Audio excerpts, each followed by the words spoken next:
Bonjour à toutes et à tous, bonjour et bienvenue dans la 5e de couve, le podcast de débat autour du manga.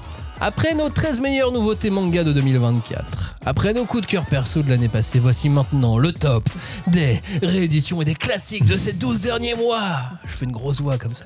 La plupart des mangas sont proposés désormais d'ailleurs dans de très belles éditions. Hein. Ce dont on parle aujourd'hui, c'est des chouettes formats, des fabrications soignées, soit les rééditions comme les premières éditions des mangas classiques qui n'ont jamais été publiés en France.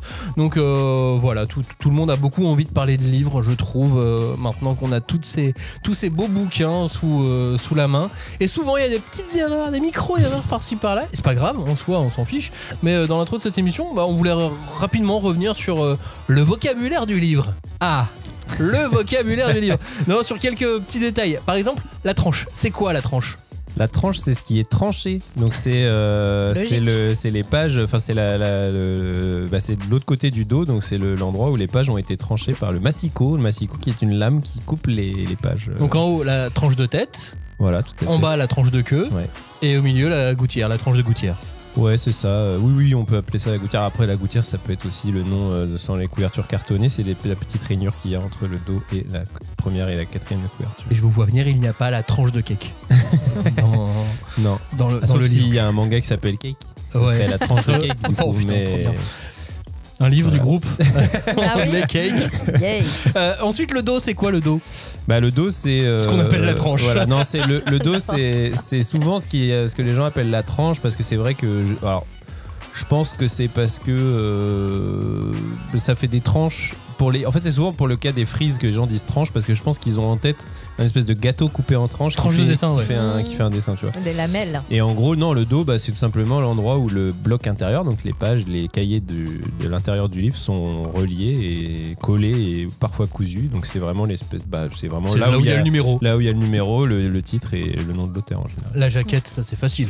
La jaquette, c'est la feuille qui est repliée par-dessus le livre. Par-dessus la couverture. Par-dessus la couverture, parce que souvent en manga, c'est imprimé en une seule couleur, en noir. Parce que quand c'est imprimé en couleur, c'est en 4 couleurs en général.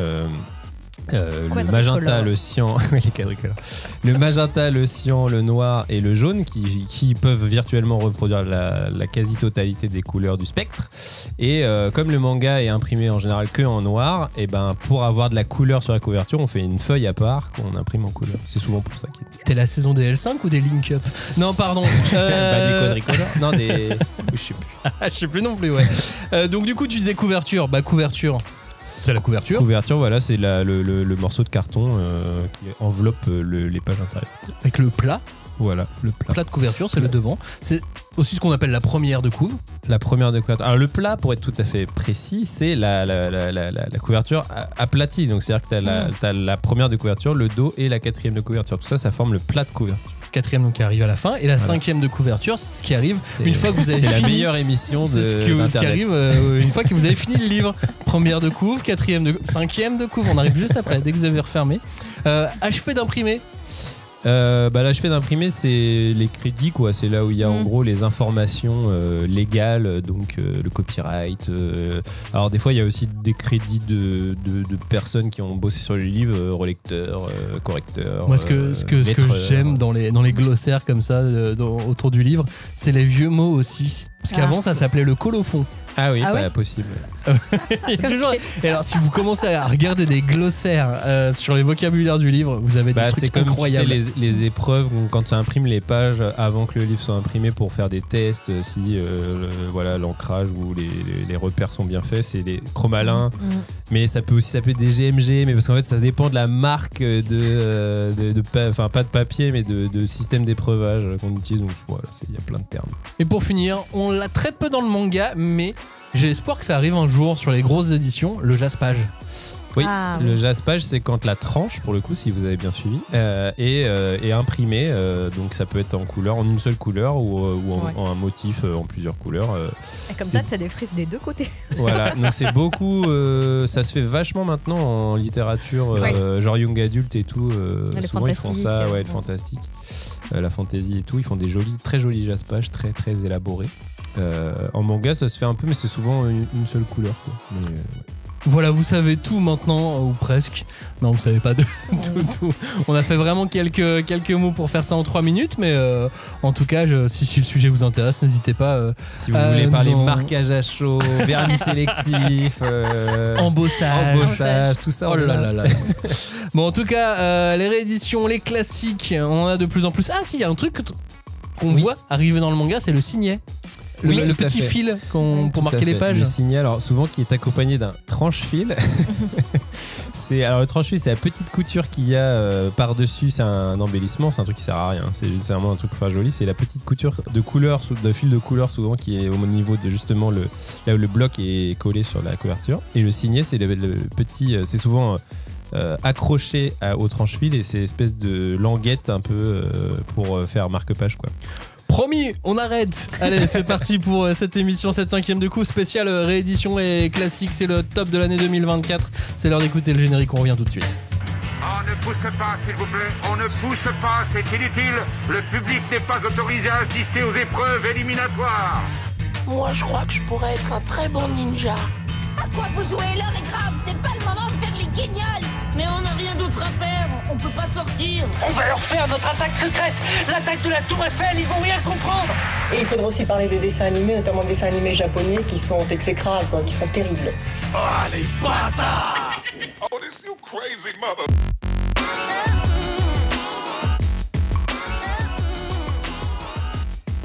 Vous écoutez la 5e de couvre, l'émission où nous allons disséquer, dépecer, charcuter. Aimer les rééditions et les classiques du manga. Et rééditions, classiques du manga, faut refaire les termes encore ou pas? Oh bah non. Réédition, c'est un bouquin qui a été édité une fois mais qu'on retrouve plus et qui a été réédité dans un nouveau format, nouveau tout. C'est pas une réimpression, faut pas confondre. Voilà. Oui, tout à fait. Enfin, une nouvelle réédition, c'est une nouvelle édition, donc c'est un nouveau code de AN, c'est un nouveau livre quoi, avec un nouvel identifiant, etc. Un classique du manga, c'est un manga vieux. Mais alors vieux, ça dépend. C'est assez subjectif comme terme, mais Académie. Pas contemporain quoi. Patrimonial. Ouais, je sais. Ouais. Voilà. Bon, après c'est ouvert à débat. Exactement. Si vous aimez, bonjour, pardon, je vous dis pas bonjour, mais qu'est-ce qui se passe? Bonjour. Salut Robin, C'est salut 2025. Julie. Salut. Bonne année, c'est vrai, on est toujours dans le mois de janvier, on a encore le droit de dire bonne année. Eh oui, bonne année. Meilleurs vœux à vous tous, merci d'écouter cette émission, la 5e de couvre. C'est un podcast manga, on revient toutes les semaines pour 1 heure d'émission, un petit peu moins, un petit peu plus, ça dépend des fois. Et si vous aimez ce qu'on fait, surtout le meilleur moyen de nous soutenir, c'est d'aller sur les réseaux sociaux, de liker, de relayer, de laisser un petit message, un petit commentaire à chaque fois, ça nous fait toujours plaisir. Merci à vous tous, même les messages privés, ça nous fait plaisir. Tout à fait. Et donc merci à vous tous qui le faites régulièrement. Parlons des classiques, parlons des rééditions de cette année 2024. Et pour commencer, je trouve que la personnalité qui a marqué ce domaine dit de réédition / classique du manga, c'est une personne appelée Yoshikazu Yasuhiko. Ah bah oui, cette année c'était bien son année quand même. On est d'accord. 3 œuvres. L'année dernière c'était une, cette année on a eu 3, on en a déjà parlé dans l'émission de l'année dernière. Yoshikazu Yasuhiko, c'est aujourd'hui un monsieur de 77 ans. Animateur, réalisateur dans l'animation, mais aussi mangaka à partir des années 80 avec Arion donc, dont on a parlé dans cette même émission l'an dernier. Puis en 2024 on a eu le droit à 3 mangas et pas n'importe lesquels. On a eu Gundam, excusez-nous du peu, Venus Wars et puis Jésus. Oui. Là-dessus, on est, je pense qu'on est sur un spectre assez incroyable de thématiques, même si Gundam et Venus Wars, ça peut se rapprocher pour la SF. Bah pour moi, franchement, Yasuhiko, c'est vraiment passion fresque. Enfin, genre, il y a un côté, faut que ça soit quand même saga. Enfin, il faut qu'il y ait foisonnement voilà, c'est épique. Tu sais qu'il y aura un foisonnement de situations, de personnages, de choses très rocambolesques ou plutôt romanesques finalement. Donc ouais, cette année c'était pas mal, ouais. Genre en termes d'évasion comme ça dans la fiction. Ouais, puis il y en a pour tous les goûts quoi, parce que c'est vrai que Gundam from Jesus to Gundam, tu vois, c'est vraiment. C'est pas mal. Mais c'est vrai que. Il y a peut-être un lien en fait. Ouais. C'est ça, peut-être que Gundam c'est le messie du manga, mais non, mais c'est vrai que par contre ce qui fait plaisir, c'est, enfin moi tu vois typiquement c'est un auteur pour moi qui est culte et qui a vraiment une patte graphique qui m'attire de ouf. Tu vois, enfin, je trouve que c'est vraiment un dessinateur brillant, mais que j'avais toujours mis dans un coin de un jour je m'y intéresserai, mais les bouquins c'est dur à trouver. Enfin, tu vois, c'est vraiment l'auteur culte un peu inaccessible, et là le fait que ils reviennent en force avec des rééditions ou en tout cas des éditions tout simplement de ces classiques, ça permet aussi de nourrir notre œil de mangaphile averti finalement, parce que voilà. Donc Gundam The Origin est sorti à la fin de l'année 2024, enfin vers la fin, dans le dernier trimestre de l'année 2024. Je vous renvoie à l'émission qu'on a faite consacrée à Gundam, où on parle assez largement de Yasuhiko. Mais je trouve que quand je regarde ce qu'il a fait sur Gundam ou même sur Venus Ward ensuite, il a ce souci du détail sur les mechas qui est assez incroyable, assez formidable. Avec presque...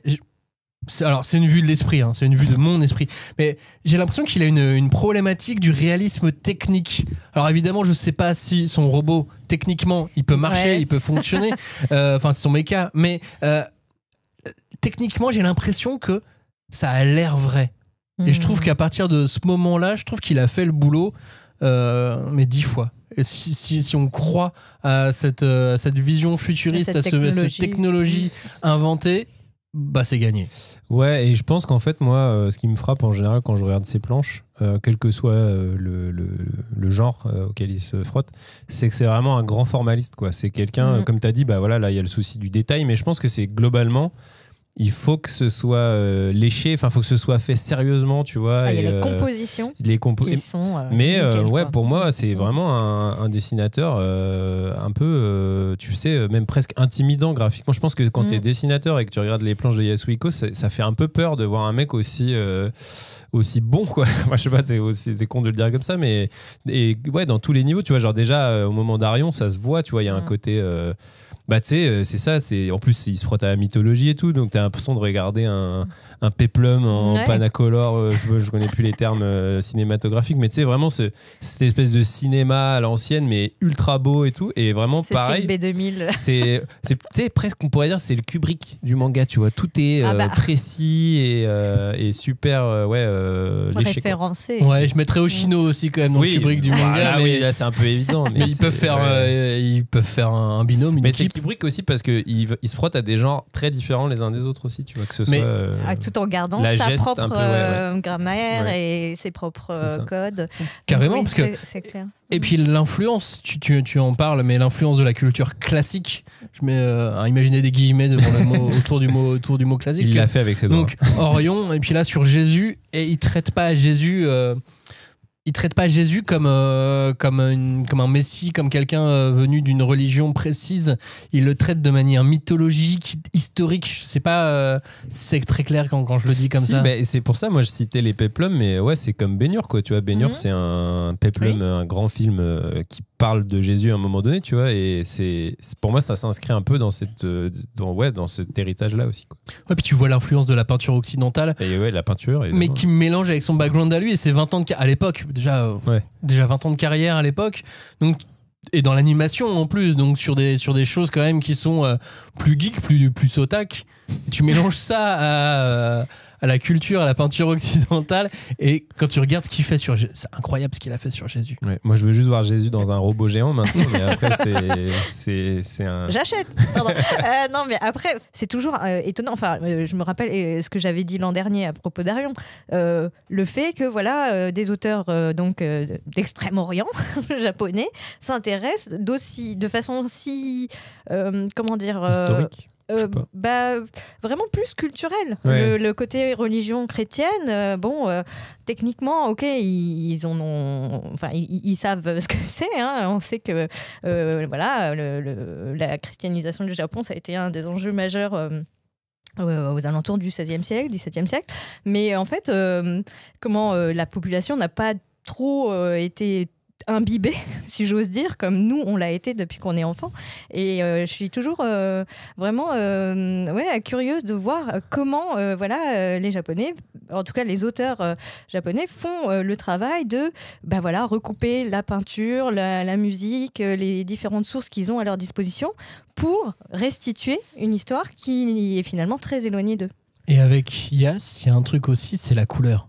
Ah oui. Les tons pastels, les ombres. Je trouve que ça donne une dimension onirique, poétique. Utilisez plein de mots en 3 syllabes si vous voulez. Bon. Mais ça donne une dimension assez fantastique. Je trouve à ce qu'il fait. Tu ouvres les premières pages de Jésus, tu vois les pages couleurs qu'il a fait sur Gundam. Tu es dans quelque chose de... Tu ne vois pas ça ailleurs. Il y a une élégance, il y a un réalisme. Franchement, sur Jésus, c'est incroyable le réalisme. Il est scotchant quand il te dessine ça. C'est et plus pour l'époque à laquelle ça a été fait. Et quand tu le remets en question, tu le remets aujourd'hui, tu le lis avec nos yeux d'aujourd'hui, tu te dis mais rajeunis monsieur, s'il te plaît.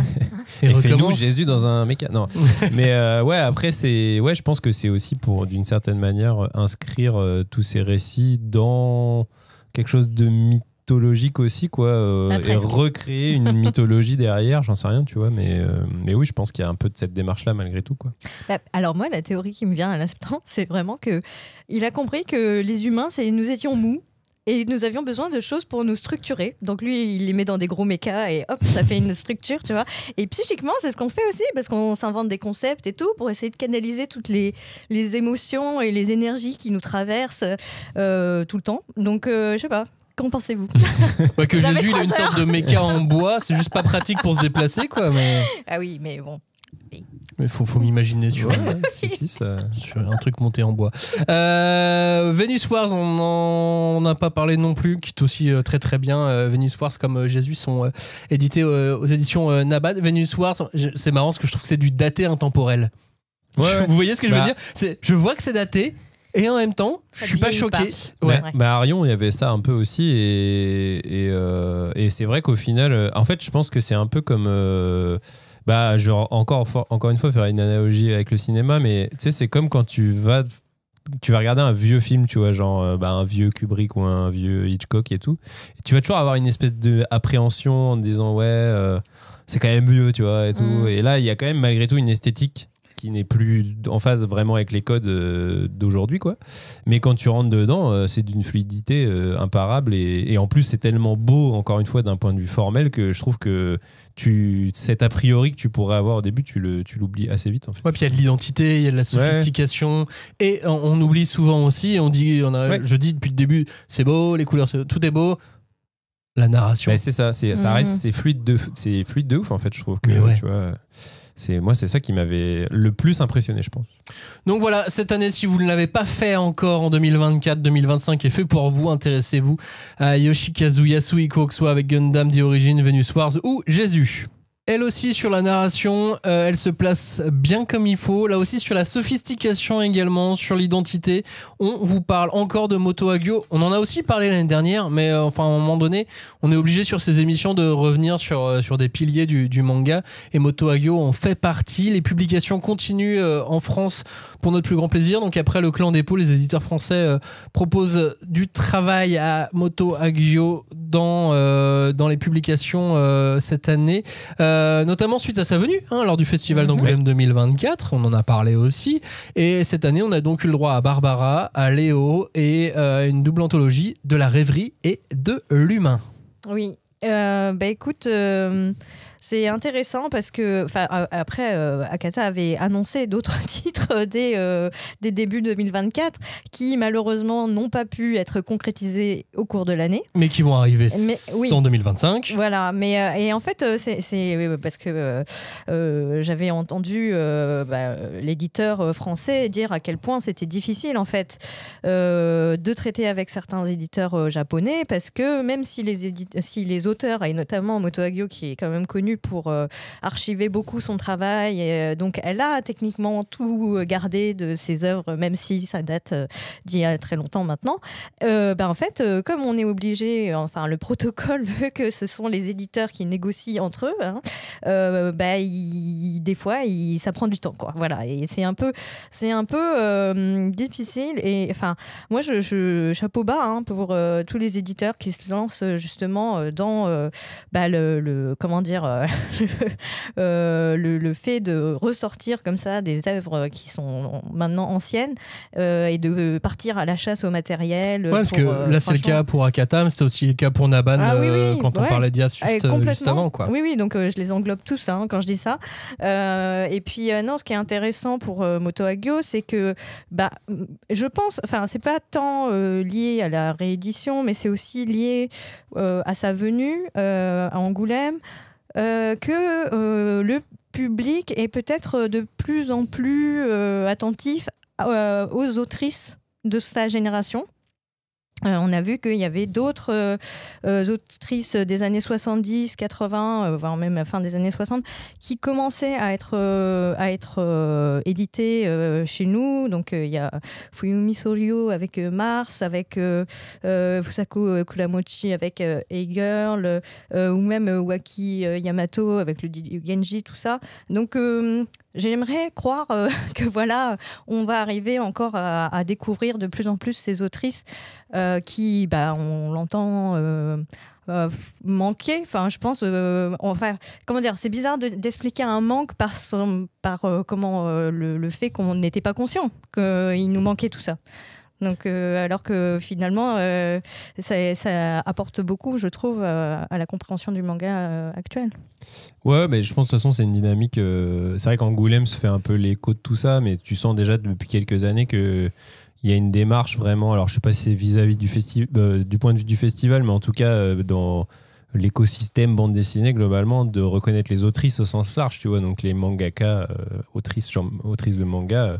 Font partie de cette dynamique-là, et tant mieux, tu vois, parce qu'en vrai, c'est ça, tu vois, depuis quelques années, les noms pour les grands prix, c'est beaucoup des noms féminins et tout, pour expliquer que il y avait quand même malgré tout une forme d'invisibilisation de ces personnes, et qu'en fait elles ont fait le manga. Et là, effectivement, pour citer Moto Hagio, moi, tu vois, ça fait typiquement partie, encore une fois, je citais, quand je parlais d'Yasuhiko, c'était un peu la même manière, c'est que c'est une autrice qui est quand même une référence dans le médium qui nous intéresse, le manga et tout, mais voilà, c'est des auteurs un peu pas forcément intimidants, mais où tu sais pas trop par quel boulet prendre, parce que il y a une œuvre vraiment très grande et en même temps très chaotique en termes de publication et tout. Et là, le fait que ça revient encore une fois en force avec plusieurs éditeurs qui vont proposer en plus des œuvres assez différentes dans leur format, mais aussi dans ce qu'elles ont à raconter. C'est super intéressant, quoi. Assez différent dans leur format, mais pas tant que ça. Je trouve qu'entre l'anthologie qui est sortie chez Glénat et les éditions proposées par Akata, on est quand même sur une famille de bouquins qui ne dénotent pas les uns à côté des autres. Oui, alors quand je dis format, c'est pas forcément l'objet physique, c'est plus le formatage éditorial, c'est-à-dire que chez Glénat, on est sur des anthologies, donc c'est des histoires courtes. De l'autre côté, tu vas avoir des œuvres plus longues, etc. et tout, donc c'est... Après, plus longue, donc là, que ça soit Le Clan des Pots ou que ça soit Barbara, ils ont réussi à tout faire tenir dans 2 tomes. Des gros tomes, oui, mais voilà, c'est vrai qu'à chaque fois, ça se termine en 2 volumes, comme l'anthologie, qui est finalement... moi, je suis restée sur l'ancien modèle. Oui, avec le petit coffret et tout, le coffret blanc. Qui était sympa. Mais en tout cas, ce que je veux dire, c'est que... Alors, en plus, l'avantage, je dirais, c'est qu'en plus, tout ça, globalement, c'est des œuvres courtes. Donc, du coup, ça représente pas un investissement et de lecture et financier si important que ça, tu vois. Mais je trouve que, tu vois, moi, j'ai principalement lu les anthologies chez Glénat, et c'est trop bien, quoi. Enfin, genre, moi, de toute façon, je l'ai déjà dit ici, j'adore les histoires courtes parce qu'il y a un sens de la synthèse qui amène aussi à de l'efficacité et tout. Et vraiment, là, les récits qu'il y a dans ces 2 volumes, c'est incroyable. Enfin, moi, il y a des mangas de quelques dizaines de pages de ces récits qui m'ont plus marqué que des séries de plusieurs tomes, tu vois, tellement elle a un sens du concept et de comment dire, de la profondeur des thématiques qui vont être abordées. Enfin, tu vois, ne serait-ce que je crois que c'est la toute première histoire, c'est avec la famille Guan, là. C'est une espèce d'histoire, la fille Guan, ça. C'est une espèce d'histoire complètement bizarre, mais tu vois, genre, ça te marque parce que il y a vraiment, il y a tellement de choses raconté dans cette espèce de petit conte absurde à la Kafka, tu vois un peu, c'est quand même l'histoire. Oui, c'est vrai. Mais c'est un peu comme la Métamorphose, quoi. C'est-à-dire que c'est une petite œuvre en termes de longueur, mais par contre en termes de profondeur de récit, et je parle de celle-là, mais il y en a plein d'autres qui sont tout aussi marquantes. Et ouais, t'as des espèces de what the fuck quand tu les lis, tu fais. Ouais, Barbara, c'est pas mal en matière de what the fuck. Je te le conseille. Mais bon, vous en aurez encore en 2025. Ah oui, on n'a pas les dates de tout, mais il y en aura encore. Et puis du coup, j'en profite, tu parlais de Kuramochi. Hey Girl, A-Girl. Oui. Super récit aussi à découvrir. On l'a pas mis là dans notre conducteur d'émission, mais c'est aussi un super titre à découvrir. De toute façon aussi, ce que vous allez pouvoir trouver dans la collection Héritage des éditions Akata. Ah, moi, il y en a un que j'attends. Ça vaut quand même toujours le détour. Ouais, qui était annoncé aussi. Et je suis triste de ne pas pouvoir vous en parler, alors que ça va être trop bien. Ça va venir, Julie, t'inquiète pas. Suite de cette émission, on arrive déjà presque à la moitié de notre émission. Slam Dunk, yes. L'édition ultime est arrivée en 2024. Bah voilà, on l'attendait. On a fait plusieurs émissions sur Slam Dunk. Ah, on est content. À chaque fois, on laissait toujours un petit mot, mais ça serait bien l'édition de luxe. Ouais. Bah voilà, elle est arrivée et on est super content quand même en fait. Bah oui, et puis franchement, c'est une fab qui est vraiment proche de ce qui est proposé au Japon, donc il n'y a plus non plus cette espèce de frustration de certains fans de dire ah là là, mais là-bas ils ont ça, pourquoi nous on n'a pas. Bah regardez, ça y est, c'est bon, on a l'équivalent avec les traductions qui vont bien, avec tout fait que cet objet est vraiment super. Quand on se place du point de vue de la communauté de fans, parce que vraiment ça peut à nouveau agréger en fait les gens autour d'une passion qui est vraiment matérialisée, tu vois. L'objet c'est important, hein, malgré tout, le sens de l'objet. Est-ce que moi de temps en temps je me dis non mais c'est bon, tant qu'on a l'histoire c'est ça, c'est ce qui compte, c'est le principal, mais en France particulièrement j'ai l'impression qu'on s'attache quand même à cette valeur-là. Parce que je pense qu'on est des collectionneurs, vraiment des collectionneurs de mangas, parce qu'on a été habitués à cumuler les tomes. Et là, enfin, on nous propose d'avoir les histoires qui nous ont plu vraiment, voire même touchés, émus, dans des formats qui sont plus grands, plus solides ou plus complets, quoi. Je vais exagérer, mais on te donne de la fierté. Ouais, c'est-à-dire que t'étais le geek qui aimait les trucs que les autres n'aimaient pas, et là d'un coup t'as un livre super beau que tu peux exposer chez toi, les gens ils passent, ils font oh c'est beau, c'est quoi? C'est Slam Dunk, tu connais pas, t'es trop nul. Je sais pas si j'irais jusque là, mais non, en fait alors, j'exagère volontairement, mais ça te donne une espèce de sentiment de fierté, c'est noble, on reconnaît ce que je lis. Ah ouais, dans ce sens-là. Mais après, moi, je trouve que c'est... Enfin, je sais pas. Je suis contente que les gens mettent... décorent leur salon avec du Slam Dunk. Ouais. Après, faut pas perdre de vue que le manga est quand même un produit culturel populaire, tu vois. Donc c'est sûr que si on se retrouve qu'avec des éditions luxueuses et tout, c'est un peu en contradiction avec ce que c'est censé être à la base, tu vois. Et je pense que moi, je suis pas un... Alors, en fait, moi, ce qui m'intéresse, c'est surtout est-ce que l'objet, il est conforme à ce que je lis, tu vois. Et genre, il faut qu'il y ait une forme de cohérence entre l'édition que j'ai entre les mains et ce que je lis. Et puis, je sais pas, même une forme d'attente personnelle, évidemment. Mais tu vois, il faut pas non plus il faut pas faire du manga un musée, tu vois. Il faut aussi que ce soit une culture vivante et tout. Donc, faut pas non plus tomber dans l'excès inverse de se dire non mais si c'est une édition courante standard c'est de la merde, alors que parce que Inoue il mérite des super beaux livres, ouais mais enfin voilà, quand tu lis je sais pas Proust, il y a la Pléiade et il y a aussi les éditions poche, et je veux dire t'es pas obligé de lire Proust sur de la Pléiade, tu vois, tu peux aussi juste après moi je n'ai jamais lu Proust donc je dis ça, mais j'aurais pu citer n'importe qui d'autre, mais je veux dire voilà, faut aussi entendre que il faut pas oublier quand même malgré tout que le but c'est aussi que le manga s'adresse au plus grand nombre. Donc après il faut contenter tous les publics, mais il faut pas se dire que il y a qu'une seule édition qui tienne, et c'est ça là quoi. Mais c'est ça qui est bien, il faut contenter tous les publics. Et là avec Slam Dunk, finalement, même si ça a été beaucoup décrié, j'ai l'impression qu'entre les deux éditions qui coexistent aujourd'hui, on contente de deux publics malgré tout. Je pense que là pour le coup c'est un vrai démarche de la part de l'éditeur, et moi je la trouve super, enfin je la trouve louable quoi. Ouais, non, je suis vraiment d'accord avec toi à ce sujet. Et, même au Japon, c'est pas le cas pour tous les bouquins, mais c'est pas toujours d'ailleurs le même éditeur qui fait la version luxe du bouquin ou la même filiale de la grand groupe d'édition qui va faire la version luxe que celui qui va éditer le tome relié basique. Et nous on n'a pas ça par exemple en France sur le manga. On va l'avoir avec Taschen qui va faire d'autres bouquins notamment. Ou alors c'est sur des éditions vraiment. Alors en manga je sais pas si ça se pratique, mais en BD ça se pratique aussi, ce qu'on appelle le para BD, et c'est ça relève du para BD. C'est des éditions mais vraiment ultra limitées, très luxueuses, et là généralement c'est pas l'éditeur qui l'a fait quoi. Les grandes là comme ça, tu vois ce que je veux dire, les séries c'est tout avec le bleu et 150 balles. Exactement. Oui. Alors est-ce qu'on aura du para manga? Peut-être un jour. Je ne sais pas. T'imagines avec toutes les annotations de l'éditeur. J'aimerais trop. Pardon. Slam Dunk, Inoue. Voilà, je pense qu'on a fait suffisamment d'émissions, qu'on en a suffisamment parlé. On va pas revenir dessus. Ça, on en a pas assez parlé. Ah là. Un peu. J'en ai parlé que 3 fois cette année. Il a compté. Et je trouve qu'on n'en a pas parlé assez. Je vais même vous refaire le pitch du manga. Spriggan. On est comme sur un vieux souvenir. Rappelez-vous, si vous avez raté ces émissions, Striker. Tome 1, tome 2. Fini, plus rien. On n'est jamais allé au bout. Et maintenant, ça y est, on a dépassé les éditions Glénat de Striker pour revenir sur l'édition originale donc du manga qui à la base s'appelle Spriggan, qui est réédité par les éditions Panini. On est entre Akira et Indiana Jones.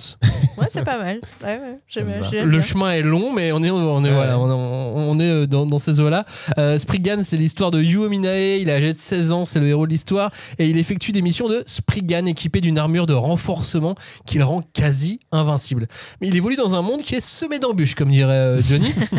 Et il est loin d'être le seul à avoir un équipement et des armes fantastiques, parce que tout a commencé plusieurs années auparavant avec la découverte d'une tablette antique en guise de message du passé d'une ancienne civilisation qui vivait bien avant nous sur Terre. Et ouais, on n'est pas les premiers, il y en avait d'autres. Et cette civilisation était tellement évoluée technologiquement que ça a causé sa chute. C'est pour ça qu'ils ont laissé ces quelques mots sur une tablette. Protéger notre héritage des forces du mal. Donc, devant cette injonction venue du passé, une organisation s'est engagée à rendre inaccessibles les vestiges de cette culture antique. Alors, ce qu'ils pouvaient faire, c'était genre contrôler les éruptions volcaniques, contrôler l'atmosphère terrestre. Enfin, ils étaient quand même assez fort, hein. Et donc par conséquent, nombreux sont les méchants à vouloir s'approprier cet immense pouvoir. Donc pour protéger ses secrets, il y a des agents qu'on a appelés les Spriggan, et Yu Minae, il va au lycée, mais il est aussi Spriggan dans la vraie vie. Le soir, où il rate les cours des fois. Ouais, j'avais oublié qu'il avait 16 ans. Ouais, dans le temps, tu le vois au lycée et tout. Voilà, mais quelle patate dans la tronche à chaque tome. Oh là. C'est pas un chef-d'œuvre, hein. Mais c'est tellement efficace. J'aime tellement ce manga. C'est violent, c'est cathartique, c'est passionnant parce que c'est assez facile à digérer. On n'a pas des. En fait, les concepts sont tellement J.J. Abramsiens que. Ça va, t'as de l'entraînement. Ouais, que c'est facile. C'est ça en fait. Aujourd'hui, on a déjà vu tous ces concepts. On a déjà vu ça dans plein de séries télé, dans plein de trucs. Et donc du coup, c'est assez facile à digérer. Et donc du coup, on se prend les petites claques dans la gueule cathartiques à chaque fois parce que la choré des combats, les punchlines, les armes totalement démesurées, l'oricalque. Ouais. L'oricalque. Oh. Non mais c'est très 90s quoi. Tu vois, genre ça fait très série B. Donc en fait. C'est ça que j'aime bien, c'est que c'est fait sérieusement, mais ça se prend jamais trop au sérieux. Et je trouve que l'Alchimie me replonge dans une vibe des bons actionneurs ou des films un peu de SF, un peu déviants de série B des années 90 que j'aimais bien. C'est un peu comme, je vais refaire, tu vois, cette édition, c'est un peu comme te racheter un Blu-ray d'un film de Jackie Chan, tu vois. C'est genre, en vrai, c'est pas, ça mérite pas une image de ouf, tu vois, une photographie, il y a pas, je sais pas, des... Mais par contre, t'es trop content d'avoir, de profiter sur ton canapé en bonne qualité de Jackie qui fait des pirouettes, quoi, tu vois. C'est un peu... Et bah là, Yu Omin avait pareil. Il fait des pirouettes aussi. Et attends, il y a un Français dans l'histoire. Ah, ouh. Oui, c'est vrai. De toute façon, et même dans l'autre manga de l'auteur, par exemple, dans Caio Dante, qui est en ce moment en cours de parution chez Vega, il y a toujours des Français. Il kiffe la France. Mais grave. Il faut qu'ils viennent. Mais grave. Allô, Angoulême. Alors, si Angoulême pouvait quand même d'abord faire une expo sur Yas avant Spriggan, je prends quand même. Mais trop content, non, mais trop content de pouvoir lire Spriggan en France. Panini Manga, ils sont quand même un peu au taquet sur les rééditions cette année. On parle pas de tout ce qu'ils font, qu'ils en ont plein, mais Spriggan, pour moi, c'était la bonne pioche. Ouais, carrément. Je suis même étonné que d'autres ne se soient pas lancés avant dessus. Après, bon, c'est pas non plus des énormes ventes, mais je suis pas bien sûr que ça ait coûté très cher non plus à faire. C'est ça. Je suis pas sûr qu'il y ait beaucoup de concurrence pour le prendre non plus. Oui, voilà, c'est un calcul à faire, quoi. Et en parlant de réédition, on n'a pas fait le classement des meilleures ventes, des lancements réédition et mangas de licence. Allons-y. Là, j'ai pas mis les classiques, j'ai mis les mangas de licence. Parce que là, ça devient compliqué de faire des classements avec des concepts que j'ai moi-même inventés. C'est que les bases de données ne calculent pas ce qui est un classique ou pas, quoi. Ouais, puis surtout quand c'est des concepts foireux comme ceux-là. Voilà, bref. Meilleur lancement et réédition de licence, pareil, on est les seuls à faire ce classement dans le monde entier. Oui. Que ce soit bien clair. Dans le monde entier de la France. Meilleure vente à ce sujet en 2024, donc c'est que des mangas qu'on connaît déjà en fait. En gros, sans doute. C'est pour résumer le principe de ce classement, c'est des mangas ou des licences ou des collections ou des licences qu'on connaît. Voilà, globalement. Numéro 1, on en a déjà parlé dans les mangas qui coûtent un bras, c'est Dragon Ball Full Color. Donc, qui coûte un bras, je vous renvoie à l'émission de la semaine dernière, parce qu'il coûte pas tant que ça un bras, mais un peu quand même. Là, c'était manga à plus de 10 €. Donc Dragon Ball Full Color, l'enfance de Goku. Bon bah voilà. Hein. Oui. Bah le patron, quoi. Voilà. Il est là. Tranquillement bien installé. L'autre deuxième patron qu'on n'attend pas, hein. Déjà l'an dernier on ne l'attendait pas, puis il est toujours là. Stitch, ami pour la vie. Là on peut pas dire qu'on connaît tous le manga Stitch. Par contre on connaît effectivement le personnage et la licence, mais voilà. Et franchement, mais on en a parlé la dernière fois, hein. Mais je comprends toujours pas.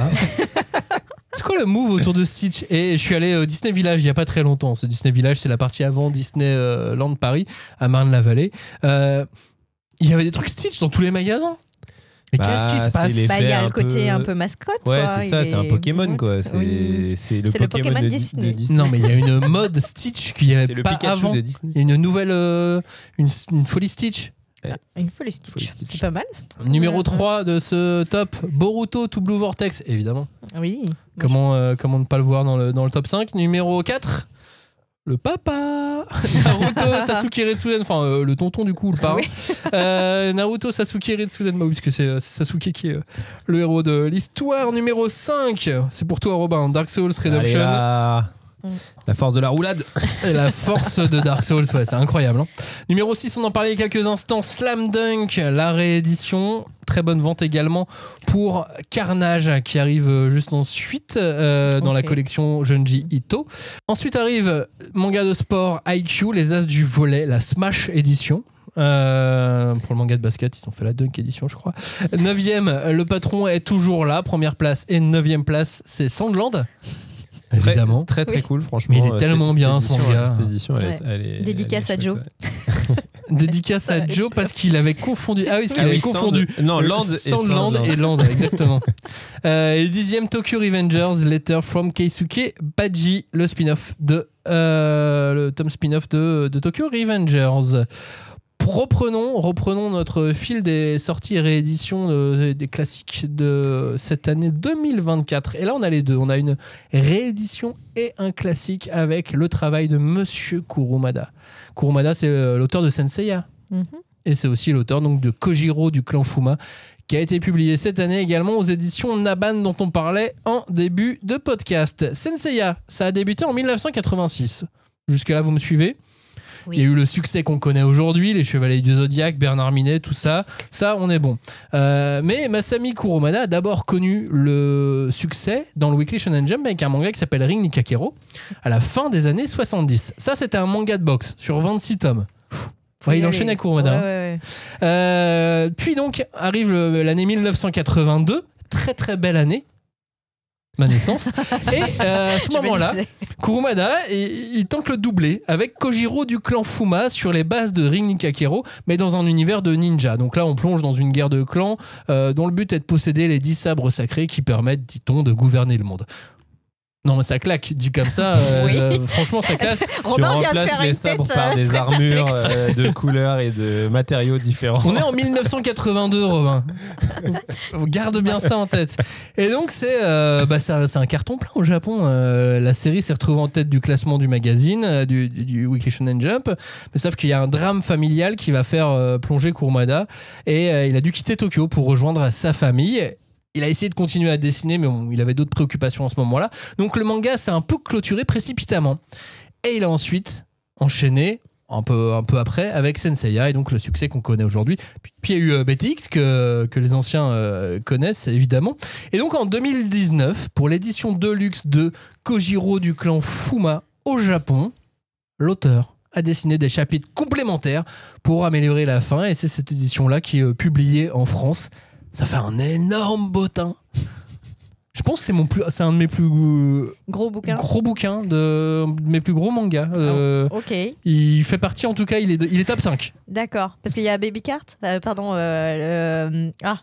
Comment c'est le Lone Wolf and Cub. Voilà, Je crois qu'il est plus épais qu'un Lone Wolf and Cub. Par rapport à Planète, édition intégrale. Ah ouais, l'édition insortable de Planète. Ouais. Je l'ai pas celle-ci, mais ouais, il peut lutter.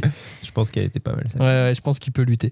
Bref, c'est trop bien Kojiro du clan Fuma. En plus, il y a un gros travail, un très beau travail édito qui a été fait pour remettre du contexte, réexpliquer pas mal de choses autour de ce manga, donc c'est super intéressant. Et Kurumada, il aime bien redessiner des trucs sur ses vieux mangas, puisque est sortie également cette année la final édition de Senseiya, où il a redessiné 3 chapitres entiers de Senseiya, dont le chapitre 0, donc dont l'ouverture du bouquin, qui remet tout en question. Enfin, ça remet pas tout en question, comment dire. C'est que tu connais la fin, du coup. En fait, c'est ça. Ouais, c'est ça. C'est-à-dire que il y a plus de grosses carottes pour te faire avancer. C'est ça.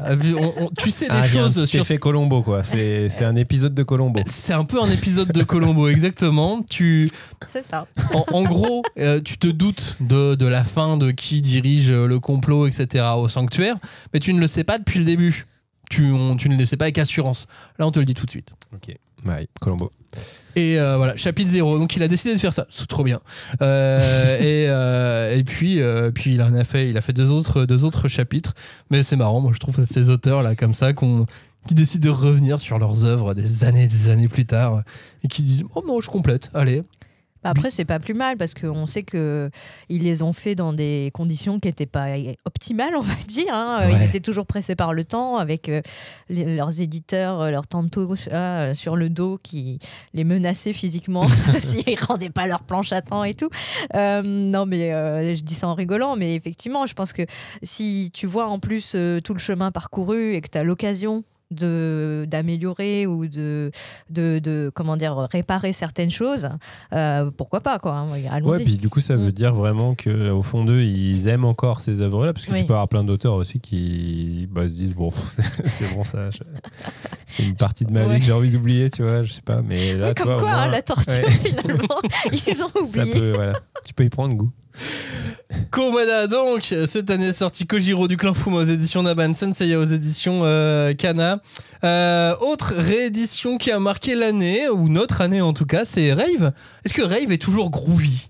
Bah écoute, moi en tout cas c'était une édition que j'appelais de mes voeux depuis plusieurs années. Alors, je l'aurais pas nécessairement vu de cette manière-là, parce que c'est vrai que on pourrait se dire que c'est un manga qui est pas suffisamment bien pour avoir une édition aussi quali. On parle de Rave, donc, qui est le premier manga de Hiro Mashima, l'auteur de Fairy Tail. Donc oui, ça sent que c'est ses œuvres de jeunesse, quoi. Voilà, alors après je pense que on l'a déjà dit plein de fois parce qu'avec Cagnard on aime beaucoup ce manga et c'est un manga qui se révèle pas tout de suite. Donc là je pense que dans la nouvelle édition ça doit être vers le tome 5-6 que ça doit devenir le vrai Rave cool qu'on aime. Mais ouais, moi je suis content parce que déjà je crois que elle marche pas si mal, donc ça veut dire que bah voilà, il y a un public qui était potentiellement passé à côté, parce que tu vois typiquement Rave, je suis pas certain que ce soit une œuvre que quand t'as lu t'as envie d'acheter la perfect parce que je sais pas comment dire, tu vois, comme Slam Dunk, parce que elle est à la hauteur de machin. Je pense que là enfin après c'est une intuition, ça se trouve je dis n'importe quoi, mais j'ai l'impression que c'est peut-être plus une édition qui va recruter un public qui était potentiellement passé à côté, parce que bah, quand Rave s'est sorti, Mashima était pas connu et en vrai c'est pas un manga qui avait cartonné dans mes souvenirs, et là peut-être que voilà, c'est tout un public alors je pense pas jeune, parce que je pense pas que c'est du lecteur shonen basique de 13-14 ans qui va lire Rave aujourd'hui, mais pourquoi pas d'ailleurs, mais je pense que c'est plus du lecteur de shonen qui était potentiellement passé à côté à l'époque et qui maintenant a les moyens et se dit bon bah voilà, je vais me lancer dans cette série. Et puis c'est toujours aussi fun. Et voilà, et en vrai il y a des vrais moments de tension en fait qui sont très touchants. Ouais, moi je trouve que c'est un super manga d'aventure, de fantasy, avec une forme de naïveté aussi qui est très appréciable aujourd'hui, je trouve, parce que c'est vrai qu'on est beaucoup on en parle des fois entre nous, mais on est à une époque où il y a beaucoup de relectures méta, des codes shonen, de machin, de trucs. Et relire quand même aussi une œuvre qui avait... Parce que voilà, faut pas oublier quand même que Mashima, il avait 19 ans quand il a commencé Rave. Donc il y a cette forme de naïveté et de fraîcheur de presque encore adolescent, tu vois, qui est, moi je trouve, super appréciable et qui fait de cette œuvre un truc vraiment très pur aussi. Rave Groovy Adventure, c'est aux éditions Glénat, c'est sorti donc en 2024, tout comme la bibliographie de Fumio Kono qui est quasiment entièrement disponible. Cette année on a eu donc réédition de Dans un recoin de ce monde pour Senpai, Une longue route, puis Piracho arrivera en 2025. Fumio Kono, c'est toujours génial. Moi, Dans un recoin de ce monde, je chiale à chaque fois. Bah ouais, c'est pareil. Fragile. Non, bah c'est vraiment. Mais grave. Mais non, mais après, enfin. On connaît la fin, mais on a envie que ce soit faux. Ouais. Ça se passe à Hiroshima, donc. Oui. Ça finit pas bien. Ça finit pas génialement bien, mais bon. Ça finit quand même sur un éclat de rire. Oui, c'est vrai. Dans le tome 2. Mais Fumio Kono, c'est une autrice qui est discrète, qui se faisait quand même rare. Mais voilà, vu qu'elle est quand même...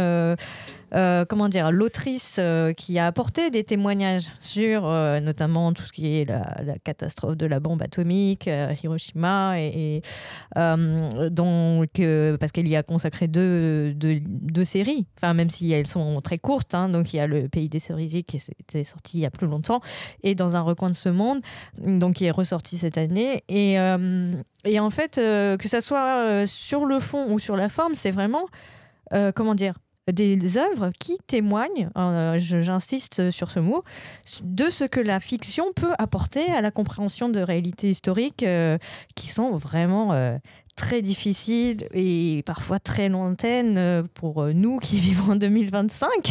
Donc je suis très contente. Après pour Senpai, pour Une longue route, c'est vraiment des histoires qui là pour le coup parlent un tout petit peu vraiment en filigrane de encore une fois des gens qui ont été irradiés par la bombe atomique, etc. Mais c'est quand même des tranches de vie, c'est des histoires de couple quotidien, ouais. Voilà, et avec cette espèce de côté très doux, amer, c'est la vie, c'est comme ça, on fait avec ce qu'on a, et des fois ça peut être tout simplement lumineux, quoi.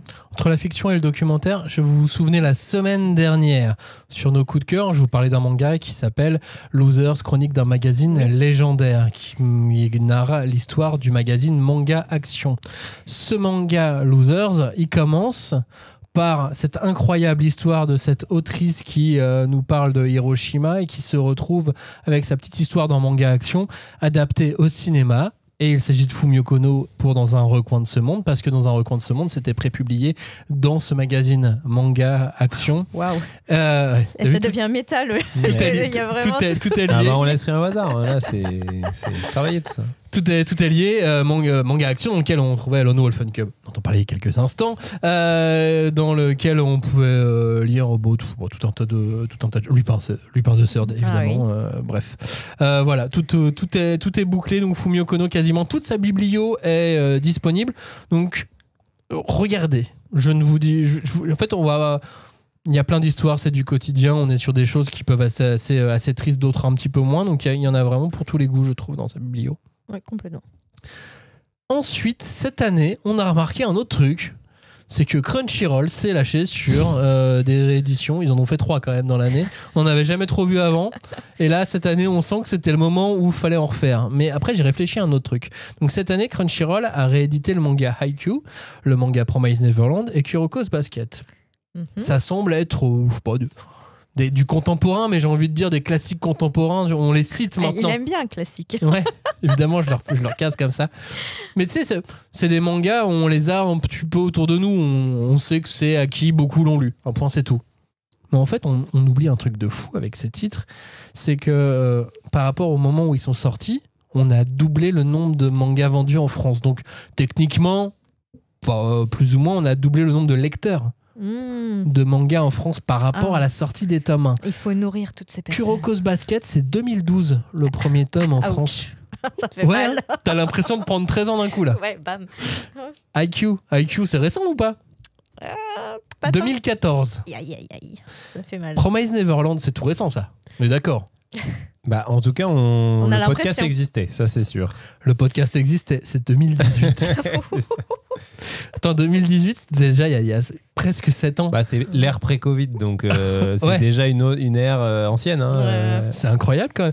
Au Japon, Promised Neverland, c'était 2016. Ouais. 9 ans. 9 ans, on est au début de l'année. Mais bon, bref. Enfin, c'est incroyable d'avoir ces titres-là et de regarder en arrière, de se dire, bah oui, si, c'est logique, en fait, une réédition de Promised Neverland. On se rend pas compte, mais en fait, si, ça commence à dater. Nous, on voit toujours ça comme des titres modernes, mais on oublie que voilà, il y a beaucoup de lecteurs qui sont arrivés. Et finalement, Crunchyroll, tout comme Panini Manga, qui enchaîne aussi de ce côté-là, en fait, ils ont un peu raison de faire ça. Bah, je pense qu'ils sont aussi dans une vraie problématique de visibilité des licences, parce qu'en fait, le problème, c'est pas tant que effectivement, il y a plus de gens, plus de lecteurs, donc un public à aller chercher, mais c'est surtout que une nouveauté en chassant l'autre. Promised Neverland, mine de rien, c'est une série qui est terminée, donc qui a plus d'actu, qui ça y est, et les gens sont passés à autre chose, tu vois, donc proposer des nouvelles éditions, c'est aussi des manières de... Parce que, mine de rien, ok, ça a été c'est un très gros succès, hein, Promised Neverland, mais c'est pas Naruto non plus, tu vois. C'est pas une série qui traverse les générations. C'est pas, même si on veut, sur moins de tomes, c'est pas Death Note non plus. Ouais, tu vois, voilà, c'est ça. C'est pas un truc qui est devenu culte. C'est une série qui a très bien marché et qui est très connue, mais il y a quand même du travail à faire pour qu'elle continue à être visible, quoi. Oui, c'est ça. En fait, toute la problématique des éditeurs de manga, c'est de faire vivre leur fond de catalogue. Oui, le fond, c'est ça qui fait le chiffre, en fait. C'est le fond. Hein. Les nouveautés, c'est super, et tout le monde analyse ça pour voir la santé d'un marché, mais en fait, c'est plus le fond qui fait vivre les maisons d'édition que les nouveautés, quoi. En 2024 est également sortie la meilleure vente des rééditions de toute l'année, Dragon Ball, version full color. Je comprends pas. Moi non plus. En fait, je sais pas ce que tu vas dire, mais je suis d'accord. Je ne comprends pas cet amour pour la couleur dans Dragon Ball. Ah mais moi je la comprends alors pas. Alors que c'est tellement plus beau sans... J'avoue que moi je pensais pas que ça marcherait autant, parce que je m'étais dit c'est juste esthétique, quoi. Enfin, il va y avoir quelques personnes qui vont aimer, ou bien qui sont des inconditionnels et qui vont acheter. Et en fait, on s'aperçoit que c'est pas que ça. Donc, surtout qu'en plus, c'est même pas la bichromie, je sais plus combien il mettait de couleurs de Toriyama qui l'a fait sur d'autres choses. Là, c'est le full couleur, quoi. Ouais, non, mais moi, je suis entièrement d'accord. En fait, j'ai rien à dire sur la qualité de l'édition dont on parle. C'est-à-dire que c'est bien imprimé, les livres sont... Et les couleurs sont belles. Enfin, c'est... En fait, j'arrive même pas à dire ça parce que pour moi, je sais pas, c'est une autre œuvre. C'est de mauvais goût, moi. Pour moi, non mais pour moi, Dragon Ball, c'est tellement parfait en noir et blanc que je comprends pas ce que la couleur vient apporter de plus, si ce n'est un truc qui va pas inciter mon œil. Mais après, c'est un jugement hyper subjectif. Si je dois juger la qualité de l'édition en elle-même, full color, elle est super. Enfin, c'est des super beaux bouquins. Moi, je voulais qu'on la retienne parce que justement, le fait que moi, ça ne m'attire pas. Ouais, alors que t'es très fan. Alors que je suis très fan, ça attire mon esprit entre guillemets sur ça, parce que ça fait des années que je vois sur internet des teams, des gens qui colorent des mangas. C'est vrai, tu nous en parles souvent, ouais. Pour les mettre en version pirate, en version libre sur internet. Fois, hein. Taper les doigts, c'est oui, bien sûr, mais la patrouille. Qu'est-ce que quoi? Je ne sais pas. Quelle est leur motivation? Pourquoi la couleur vous plaît plus que le noir et blanc quand le noir et blanc est si beau? Je pense que en fait le problème c'est que Dragon Ball c'est une licence qui aujourd'hui est culte à la fois en manga et en animé, donc du coup tu vois, je sais pas, là t'as peut-être une espèce de mariage des deux dans une édition. Alors c'est plus beau qu'un animé comics, on est d'accord. Oui, évidemment. Ou alors c'est que on est face à des gens peut-être beaucoup plus jeunes que nous qui ont grandi avec des webtoons. Et les webtoons, c'est en couleur. Enfin, non, mais non, parce que sur internet, les versions colorisées de Hunter, je les vois depuis des années et des années. En fait, moi, je pense qu'il y a quand même un énorme effet collectionniste, c'est-à-dire que les gens sont fans de Dragon Ball et ils ont envie d'avoir tout ce qui. Il y a des gens qui ont envie d'avoir toutes les éditions possibles qui existent. Mais bon, ça n'explique pas le succès, parce que là, on est vraiment sur des chiffres énormes. C'est-à-dire qu'on est sur des dizaines de milliers d'exemplaires vendus sur une édition, tu vois, d'un truc que les gens ont déjà tous. Donc c'est, pratiquement quoi. Donc c'est pas la France qui l'invente, cette édition. Elle existe au Japon et elle existe pour d'autres mangas. Ouais. Et je vois sur les réseaux d'autres personnes qui disent à quand l'édition full color de X, de Y, de Z. Ça c'est nickel. Mais je pense que c'est là que pour moi tu évalues la force d'une licence, quoi. C'est-à-dire que Dragon Ball c'est tellement puissant, c'est tellement monstrueux comme licence que même une édition bizarre comme celle-là a un énorme succès, quoi. En revanche, si vous aimez, kiffez, continuez. Mais c'est pour ça, moi c'est vraiment un jugement subjectif. Moi je trouve ça moche, mais c'est vraiment perso, quoi. C'était aussi le fait que Toriyama est parti très tôt, au début de l'année 2024. Et peut-être il y a eu une espèce de regain d'intérêt. Après c'était prévu avant, donc. Oui, c'est vrai. Mais non, mais pour expliquer peut-être le fait que les gens se soient penchés sur le. C'est possible. Parce que tu vois, à la limite, Akira, l'édition de couleur, pour moi, elle a du sens. Je peux comprendre quelqu'un qui. Mais elle a un sens historique. Voilà, elle a un sens historique, même artistique, parce qu'il y a quand même je sais pas comment dire, il y a un travail artistique qui est amené sur une œuvre de base et c'est pas, et donc je peux comprendre que quelqu'un ait soit envie d'avoir les deux éditions, soit préfère la couleur à la noir et blanc. Mais là c'est vrai que Dragon Ball c'est une énigme pour moi, mais bon, écoute, tant mieux. Le mystère reste entier. On arrive à la fin de cette émission. On va encore faire une petite rafale, une petite mitraillette de quelques rééditions. Cette année, on a vu aussi la réédition de Shisakobe aux éditions du Lézard Noir. Ouais, une édition giga prestige, on pourrait dire. En tout cas, c'est un coffret qui réunit l'intégralité de la série en 2 énormes volumes. C'est magnifique. Si vous êtes amateur de ce type d'édition vraiment très très prestige, pour moi, c'est incontournable, parce qu'en plus, le dessin à l'intérieur est tellement beau que ça met tellement en valeur ça, que voilà, c'est super chouette. Fallait qu'on en parle parce que c'est un excellent manga qui est resté introuvable pendant très longtemps. C'est Nodame Cantabile. Ouais, c'était cool. Non, mais en fait, je suis désolée parce que tout à l'heure, c'est Robin qui disait oui, ça fait un peu peur parfois quand les trucs deviennent trop beaux. Et là, je me dis ça fait un peu peur. Tu vois, alors que j'aime beaucoup l'univers de Nodame Cantabile, mais voilà, je suis contente que des gens puissent découvrir cette œuvre avec ce support qui est un très beau un super bouquin, mais moi je suis restée avec mes petits tankobon. Bah oui, Nodame Cantabile, donc il est question de musique classique, d'instruments de musique et de gens d'amour et de gens un peu effectivement qui n'aiment pas voyager. Pineapple Army a été réédité ou édité. Non, réédité, mais il n'avait pas été édité complètement à l'époque. Il avait été édité dans une édition incomplète. On n'avait pas la fin. Et maintenant, Pineapple Army est totalement disponible. C'est du Urasawa, donc c'est égal bien. En fait. Non, moi j'ai écrit ça. Urasawa égale bien. Alors, Pineapple c'est pas Army. le meilleur Urasawa, mais c'est quand même bien. Ouais, c'est pas le meilleur, mais non, c'est son premier titre. Effectivement, lui-même reproche beaucoup de défauts à ce titre. Mais ce qui est assez marrant. Mais en tout cas, vu l'aura de l'auteur, c'est indispensable. Si vous aimez Urasawa, il faut avoir lu ça aussi. Ce n'est pas une réédition, mais c'est un classique. Attention, on va voir si j'y arrive du premier coup. Asaki Yumemichi, le dit du Genji. Oui. J'ai bien réussi ou quoi? Bien, bravo. C'est galère à dire. Hein. Vas-y, Robin, essaye. Le dit du Genji. Non, le mot juste avant. Pour le coup, c'est même ultra classique. Enfin, je veux dire, c'est une œuvre littéraire du XIe siècle qui nous parvient sous format manga.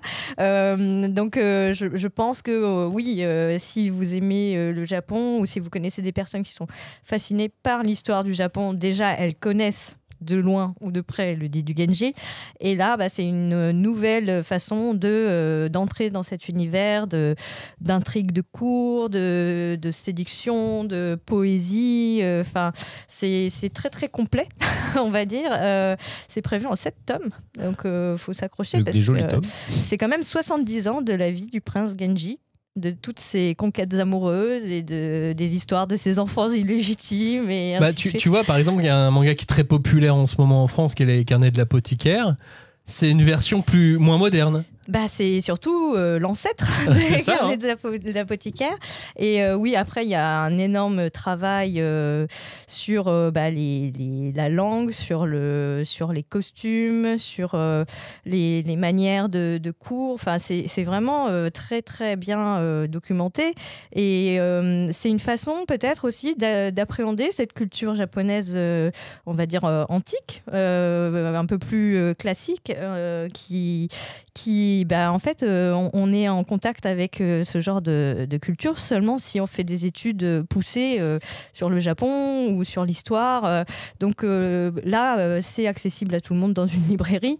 En plus, pour le coup, c'est pas très MeToo compatible, mais c'est d'époque. Voilà. Est-ce qu'il y a une note au début pour contextualiser Non, pas trop. Mais après, ce qui est intéressant, c'est que c'est quand même, ça a été écrit par une femme au XIe siècle, donc Murasaki Shikibu et d'autres dames de cour étaient à la pointe de la littérature de cette époque. Et donc, elles ont écrit énormément d'histoires, souvent des poèmes qui font...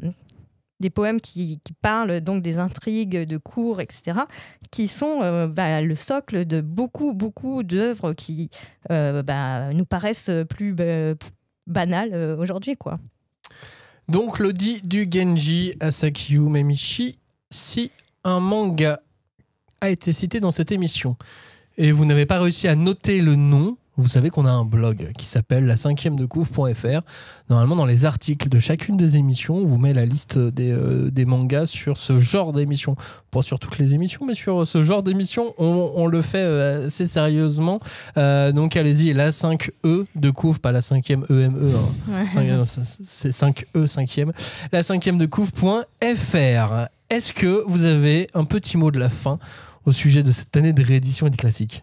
Relisez les classiques ou lisez-les ou découvrez-les, mais là je trouve que on le redit un peu chaque année, mais on est quand même dans une époque où on peut profiter de ça, on peut avoir accès à tout ce patrimoine.